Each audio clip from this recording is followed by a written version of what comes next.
എന്റെ മുഖത്തെ സന്തോഷം കണ്ടിട്ട് നിങ്ങൾക്ക് എന്ത് തോന്നുന്നു? വെയിലാണെങ്കിലും മഴയാണെങ്കിലും സ്കൂളിന് അവധി കളക്ടർ കൊടുക്കാത്തത് കൊണ്ട് യൂണിഫോം ഒക്കെ ഉണക്കിയാൽ മാത്രമേ പുത്രന്മാരെ രണ്ടുപേരെയും സ്കൂളിൽ പ്രോപ്പറായിട്ട് വിടാൻ സാധിക്കുകയുള്ളൂ. നാളെ കമ്പനി മീറ്റിംഗ് ആണ്. അതുകൊണ്ട് കഴിഞ്ഞ 2 മാസത്തെ സ്റ്റേറ്റ്മെന്റ് ഒക്കെ എടുത്തിട്ട് ഞാൻ റിപ്പോർട്ട് ഉണ്ടാക്കിക്കൊണ്ടിരിക്കുകയാണ്. ഐഫോൺ വാങ്ങിച്ചു എന്നൊക്കെ പറഞ്ഞാലും അതിൽ സാധന സാമഗ്രികൾ ഉണ്ടാക്കിയെടുക്കാൻ ഇച്ചിരി കഴിവ് കുറവുണ്ട്. അങ്ങനെ മെല്ലെ തലയിലെ മുടിയൊക്കെ നല്ല കാര്യമായിട്ട് കുറഞ്ഞുകൊണ്ടിരിക്കുകയാണ്. ചെയ്തുകൊണ്ടിരിക്കുന്ന പ്രവൃത്തി നല്ലതാണോ തെറ്റാണോ എന്ന് എനിക്കറിയില്ല. മിനോക്സിഡിലാണ് പുരട്ടുന്നത്. 2 ദിവസം കൂടുമ്പോൾ ഞാനിപ്പോൾ ഈ സംഭവം തലയിൽ അപ്ലൈ ചെയ്യുന്നുണ്ട്. മുടിയൊന്നും കൊഴിച്ചിൽ നിന്നില്ലെങ്കിലും കുഞ്ഞു കുഞ്ഞു മുടികൾ ഒരുപാട് കിളിച്ചു വരുന്നുണ്ട്. പിന്നെ നേരെ ഒരു ലാപ്ടോപ്പ് എടുക്കണം എന്ന വ്യാജേന എത്തിയത് ഓക്സിജനിലാണ്.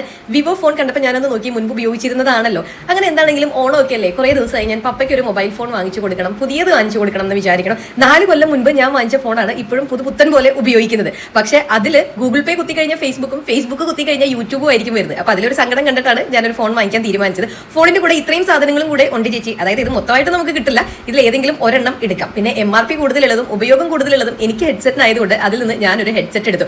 വിവോ വാങ്ങിക്കണം എന്ന് തന്നെയായിരുന്നു എനിക്ക് ആഗ്രഹം. കാരണം കുറേ നാൾ വിവോ IQ ഞാൻ ഉപയോഗിച്ചതാണ്. നല്ല ക്യാമറ ക്ലാരിറ്റി ഒക്കെ ഉണ്ടായിരുന്നു. പക്ഷേ അവർ എന്നെ കൺവേർട്ട് ചെയ്തു. അതെനിക്ക് ഇഷ്ടപ്പെട്ടു. പല രീതിയിൽ എനിക്ക് വീഡിയോസും ഫോട്ടോസും ഒക്കെ കാണിച്ചു തന്നു. അങ്ങനെ 5G ഓപ്പോന്റെ ഒരു ഫോണാണ് ഞാൻ വാങ്ങിച്ചത്. വളരെ സന്തോഷപൂർവ്വം ഞാൻ ഫോണൊക്കെ അവിടെ നിന്ന് തന്നെ ഓപ്പൺ ചെയ്ത് നോക്കി, ഓൺ ചെയ്ത് നോക്കി. ചാർജർ ഉണ്ട്, പൗച്ചുണ്ട്, സ്ക്രീൻ ഗാർഡ് ഒന്നും അവർ എനിക്ക് ഒട്ടിച്ച് തന്നില്ല കേട്ടാ. എടപ്പള്ളി ലുലു മാൾ കഴിഞ്ഞ് പോയിട്ട് പത്തരിപ്പാലം എത്തുന്നതിന് തൊട്ട് മുൻപുള്ള ഓക്സിജൻ ഡിജിറ്റൽ ഹബിലാണ് ഞാൻ പോയത്. നല്ല സർവീസ് ആയിരുന്നു. പിള്ളേരൊക്കെ നല്ല രീതിയിൽ തന്നെ പെരുമാറി.